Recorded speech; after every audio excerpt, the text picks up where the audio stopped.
Welcome to Come Follow Me Insights by Book of Mormon Central. Today, 3rd Nephi, chapters 20 through 26. And really exciting chapters. We're going to begin with kind of a larger perspective of God's promises and His work. And we're going to spend some time talking together about what God is actually doing here and why Jesus is speaking very specifically about His work. Now, you'll remember last time Jesus had come down with a set of instructions from the Father, commandments to teach all these certain things about the house of Israel to these Nephites and Lamanites. And he had only gotten partway through that list when he was kind of interrupted and changed plans. And it was a beautiful experience there in 3rd Nephi 17. Well, now it's day 2. He's back, and notice what he says in chapter 20, verse 10. And it came to pass that when they had all given glory unto Jesus, he said unto them, Behold, now I finish the commandment which the Father hath commanded me concerning this people, who are a remnant of the house of Israel. So he's given them the sacrament right before that in chapter 20, and now he says, all right, you're refreshed, you're filled, ready to go. I'm going to finish this commandment, and you need to know about the house of Israel. If you turn over to verse 27, so we're jumping clear forward to chapter 20, verse 27. It says, And after that ye were blessed, then fulfilleth the Father the covenant which he made with Abraham, saying, In thy seed shall all the kindreds of the earth be blessed.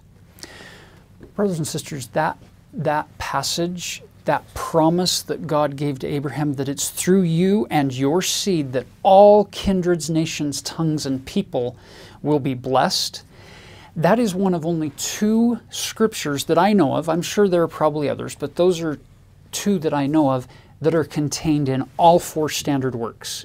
And in that particular case, it's not just standard works, but it's Old Testament, New Testament. So Bible has it in both, Old and New Testament, but also Book of Mormon, Doctrine and Covenants, Pearl of Great Price. Ironically, the other one that's included in all 4 standard works, Bible, Book of Mormon, Doctrine and Covenants, Pearl of Great Price, is going to come in the end of this lesson. So we're going to get both of them today.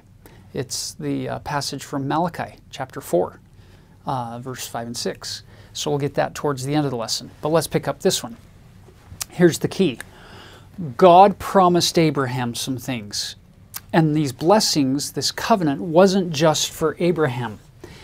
It was through Abraham and through his family that all nations, kindreds, tongues, and people would be blessed.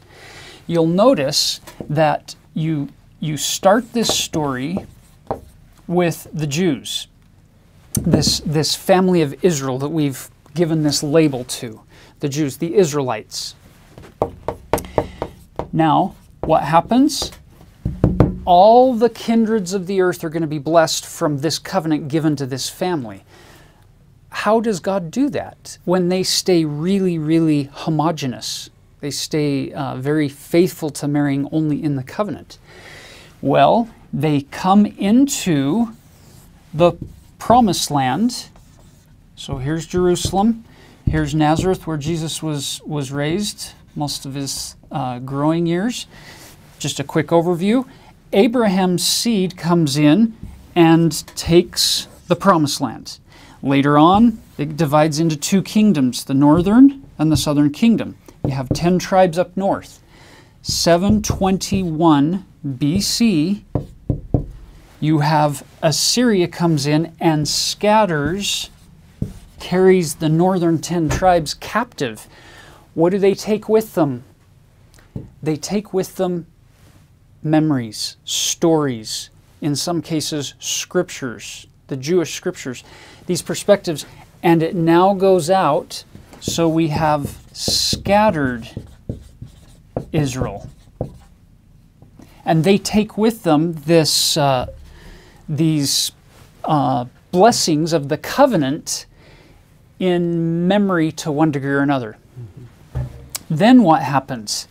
The Gentiles, the non-Israelites that they live among, have the opportunity to be exposed to these things. Same thing happens in the New Testament.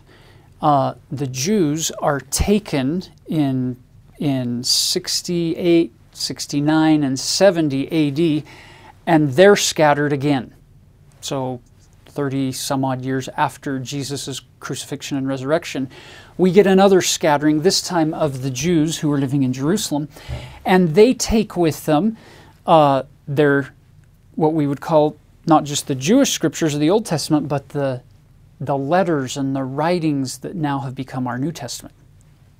So Paul goes on this mission predominantly among the Gentiles. What is he taking? A knowledge of God's covenants, a knowledge of Jesus Christ.